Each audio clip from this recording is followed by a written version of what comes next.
Siya ang iyong mama? Mali na makitungo ang kapatid ko sa mga mayayaman. Masasaktan lang siya dahil ang mayaman ay para lamang sa kapwa mayaman. Masanay ka na sa ganitong klaseng mundo. Balang araw, magiging isang altaberano ka na. Hanggat maaga pa, gusto ko nang matigil ang kahibangan ng anak ko. Malaki yung party mamayang gabi. Kinulang ako sa mga katulong. Maaari bang tulungan mo ako? Si Rosalinda. Ano pa ba, Fernando Jose? Sila ang mga kauri natin. Si Rica, siya ang kauri mo. Namiss kita. Hindi doon kay Rosalinda na isang katulong lamang.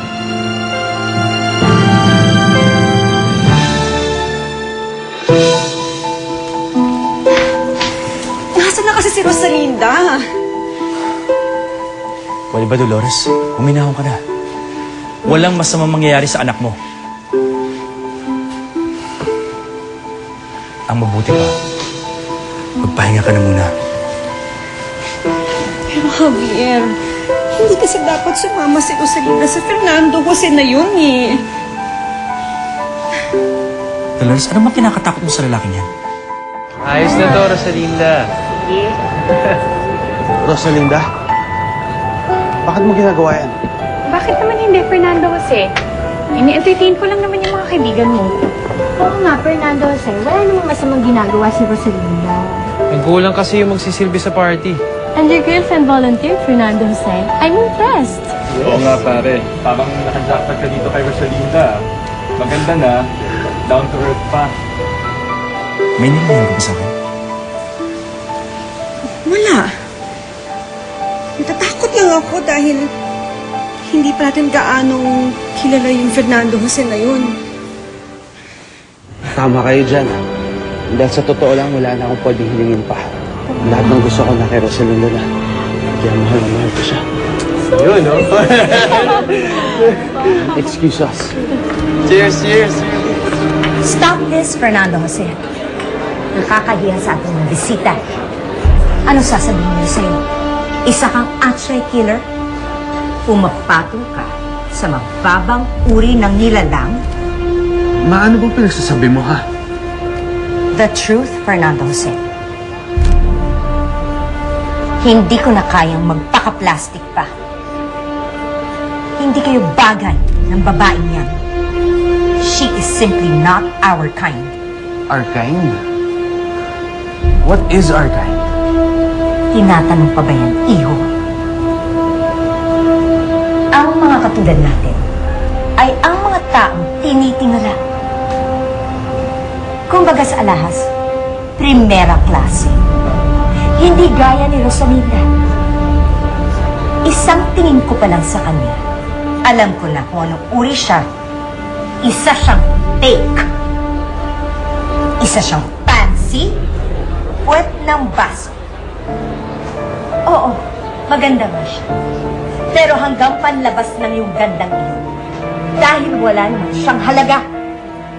Isa siyang basura na walang kwenta sa mundong ito. But I give it to you, Rosalinda. Dahil mataas kang mangarap, inangarap mo makabimit ng isang mayamang katulad ng anak ko. Shut up! What did you say? I said shut up! Huwag mo babastusin ang babaeng mahal ko! How dare you? Come back here! Fernando Jose! Fernando Jose! Fernando Jose! Stop! Go!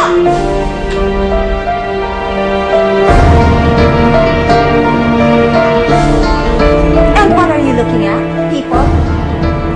Stop drinking that. Expensive yung wine na yan.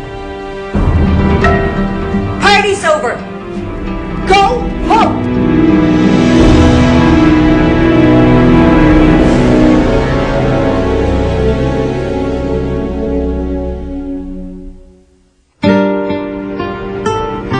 Rosalinda. Rosalinda, tama na. Huwag ka na umiyak. Ayoko nakikita ko umiiyak. I'm sorry. Bakit ka nagsusorry? Ako ang dapat mag-sorry sa'yo. Sa ginawa ni Mama. Hindi ko akalain na gagawin na yun. Pero tama naman ng mama mo, Fernando Jose. bang magkaiba tayo ng mundo? Ang taas-taas mo. Samantalang ako, nandito lang sa baba. Rosalinda, hindi totoo yan. Pero yan ang totoo, Fernando Jose. Para kang araw at mga bituin. Samantalang ako, lupa at putik. Minsan na naiisip ko paano kita aabutin. Paano ko mararating ang kinalalagyan mo? Isa lang akong hamak na tindera ng mga bulaklak. Kahit anong gawin kong tingkayan, hindi kita maaabot. Sino nagsabi kailangan mo akong abutin? Kung naging mataas man ako, hindi problema yun. Dahil ako ang pupunta kung nasan ka. Minsan ang ulap. Buwan natin sa lupa ko sa Linda. Ilang beses ko lang sinabi. At uulitin ko pa rin. Mahal na mahal kita, Rosalinda. Ikaw ang bulaklak ng buhay ko. Gagawin ko lahat para sa'yo. Mahal din kita, Fernando Jose.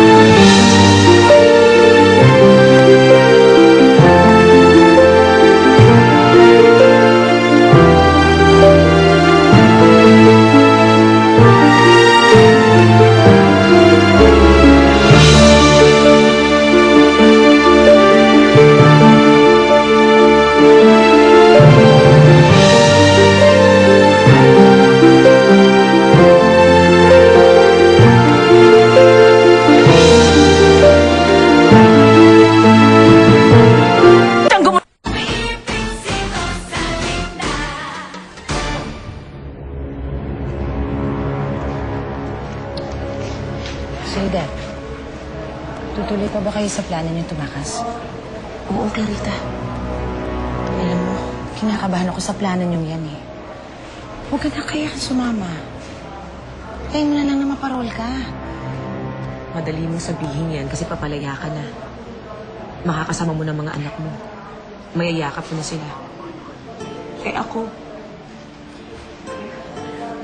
Clarita, ang tanging pangarap ko ay ang mayakap kong anak ko. Eh kung hindi ako sasama, baka hindi ko na matupad ang pangarap ko na yun. Gagawin ko to para sa anak ko. Para makasama ko siya.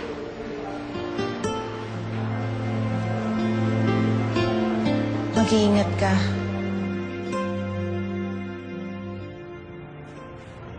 Julio, Ma'am, wala na ba silang lahat?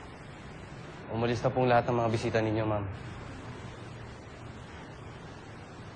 Si Berta at saka si Ika, pati ba sila umalis na rin? Opo, ma'am. Pati po sila.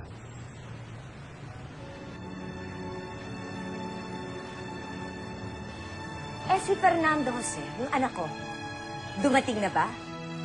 Hindi mo na ako kailangan ihatid hanggang sa amin, Fernando Jose. Kahit ganito sa lugar namin, ligtas naman dito. Kahit na magiging mas kampante ako kapag hinatid kita.